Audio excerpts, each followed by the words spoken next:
Bonjour Linda Lemay. Bonjour. Vous nous faites l'honneur de venir en Auvergne donc, pour un concert à la Dodoche de Landes. Merci de participer à Hit Story. Donc, on va parler aujourd'hui d'un de vos plus grands tubes, Au nom des frustrés. Est-ce qu'il y a eu un élément déclencheur en fait pour cette chanson qui est dédiée un peu à toutes les frustrés du monde entier? Bien, évidemment que ça vient de quelque chose de...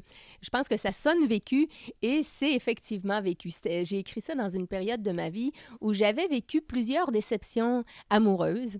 C'est à peu près la même époque que Le plus fort, c'est mon père. Donc, dans un autre registre, évidemment, là, on est plus dans l'humour, mais j'avais envie réellement de me défouler et je pense que j'avais aussi des influences au niveau musical de Brel, de Brassens et tout ça. On l'entend dans la musique de cette chanson-là, Au nom des frustrés. J'aimais beaucoup les mots, j'aimais beaucoup les chansons à texte. Alors, je me tenais dans des petits bars de chansonniers. D'ailleurs, j'étais souvent amoureuse de chansonniers. Je tombais facilement amoureuse de ces chansonniers-là qui ont dû, j'imagine, à quelques reprises me décevoir et me faire écrire une chanson du style Au nom de toutes les frustrés du monde entier. Et donc, c'est une chanson qui est demeurée très, très populaire dans mes spectacles. C'est très, très rare que je fasse un spectacle sans faire Au nom des frustrés parce que les gens me la demandent. Elle fait du bien au spectacle. Ah oui, on imagine complètement. Et donc, c'est une chanson très drôle. Et l'humour, pour vous, c'est la meilleure thérapeutique? C'est vrai que je dédramatise beaucoup, beaucoup de choses avec l'humour, que ce soit en chanson ou dans la vie de tous les jours. Je me prends pas au sérieux non plus. Je suis pareil comme sur scène.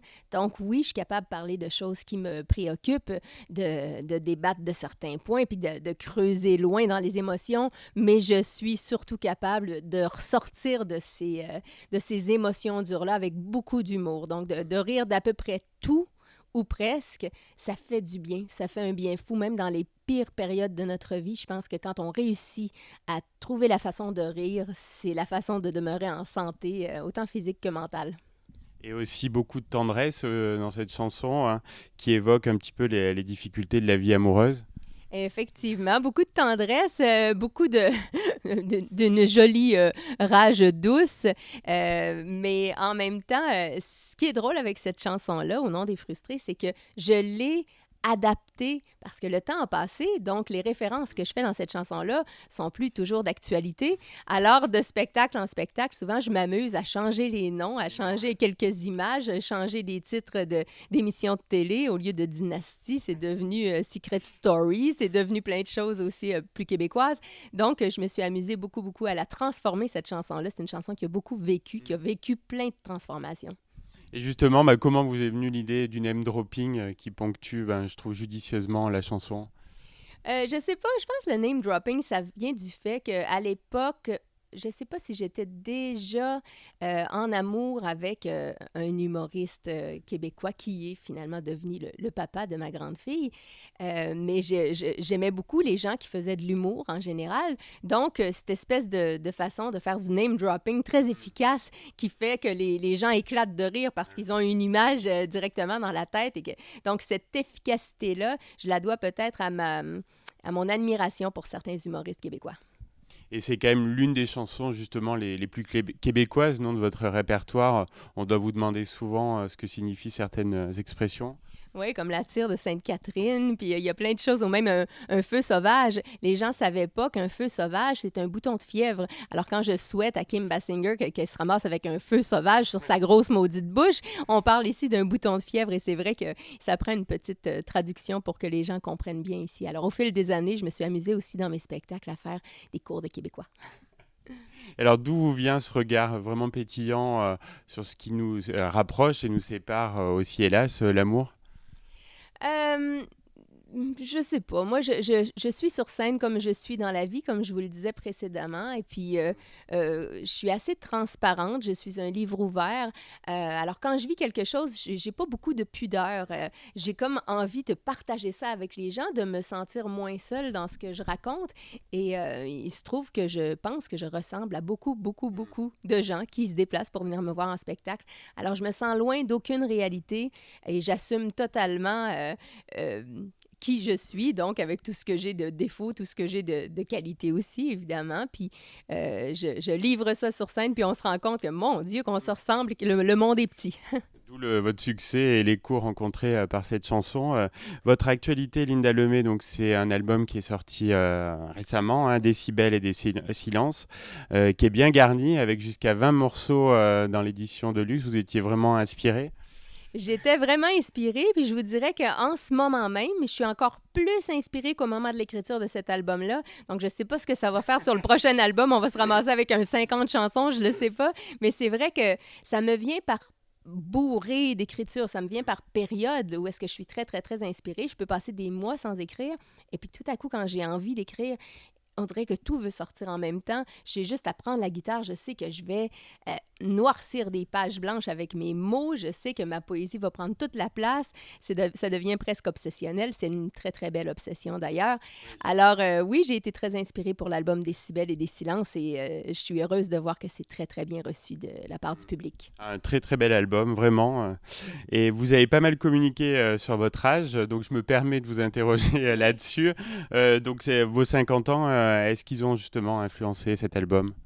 Bien, je pense que oui, parce que l'album, quand j'ai décidé de le faire, c'était pour souligner cet événement-là. C'était pour souligner le fait que j'arrivais à ce milieu de ma vie. Puis, malgré moi, on dirait que je me suis retournée un petit peu pour voir, wow, OK, j'ai accompli tout ça, j'ai fait ça. Maintenant, est-ce que j'ai fait les bons choix? Je me suis remise en question.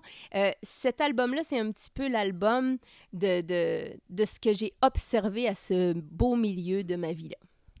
Alors comme souvent, donc il y a à la fois des petits bijoux humoristiques et des chansons assez sérieuses. Vous aimez bien cette alternance? C'est comme ça que je crée des vagues d'émotions et dans mes spectacles et sur mes albums. Évidemment, quand je fais un album studio comme Décibels et des silences, il y a moins d'humour un petit peu, tout simplement parce que c'est pas un album live où est-ce qu'on peut entendre le public qui réagit aux blagues que je fais.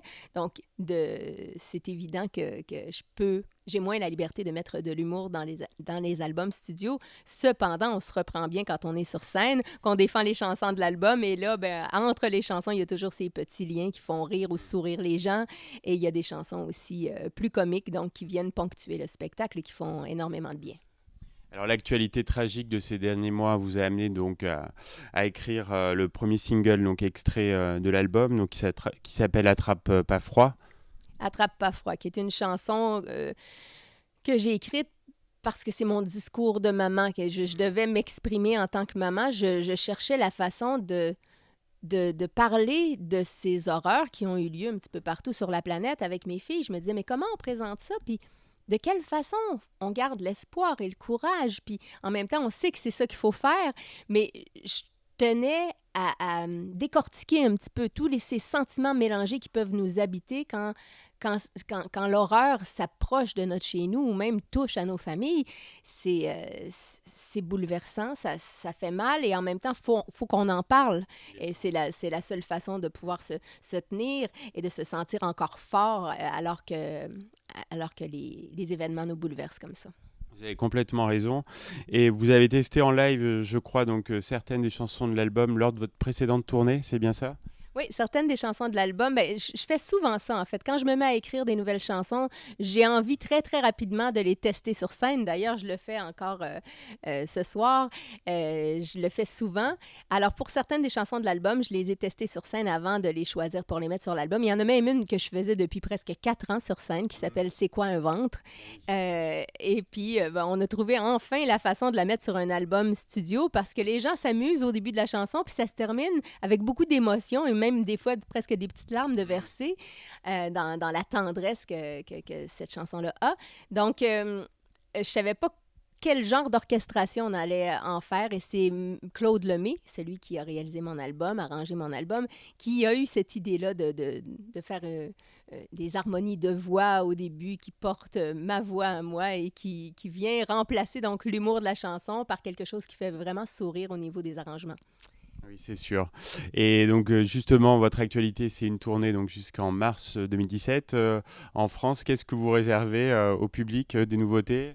Plein de nouveautés. Là, je suis en feu. Je suis vraiment en feu. Et je me permets... Bien, ce spectacle-là a été construit justement pour qu'on se sente libre d'improviser.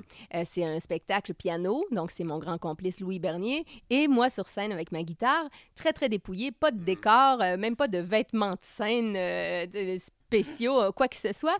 C'est vraiment que l'émotion et que la spontanéité. Alors, pendant plusieurs mois, on a fait le spectacle sans trop le changer parce qu'on voulait quand même quelque chose de rodé, quelque chose de solide à offrir aux gens. Puis on est arrivé avec l'Olympia, fêter mes 60 Olympia, mes 50 ans et tout ça avec un show bien solide. Et là, on est ressorti de là et là, j'ai le goût de faire ça comme quand j'ai commencé à faire carrière. Réellement, là, prendre des chansons que j'ai écrites la veille, les mettre au prompteur pour que je puisse les improviser sur scène. Alors, ça fait des spectacles qui sont très, très vivants. La simplicité, je pense que ça me définit bien. Ça définit bien aussi Louis Bernier. On se prend pas au sérieux. Et alors, sur scène, ça se voit, ça s'entend. Et je pense que les gens s'amusent beaucoup avec nous. Ils sont surpris de la bonne façon par toutes ces nouveautés-là qu'on a envie de leur présenter. Je vous souhaite plein de bonnes choses, Linda Lemay, donc, pour cet album et votre tournée. Et je vous remercie pour cet entretien. Merci beaucoup à vous et à très bientôt.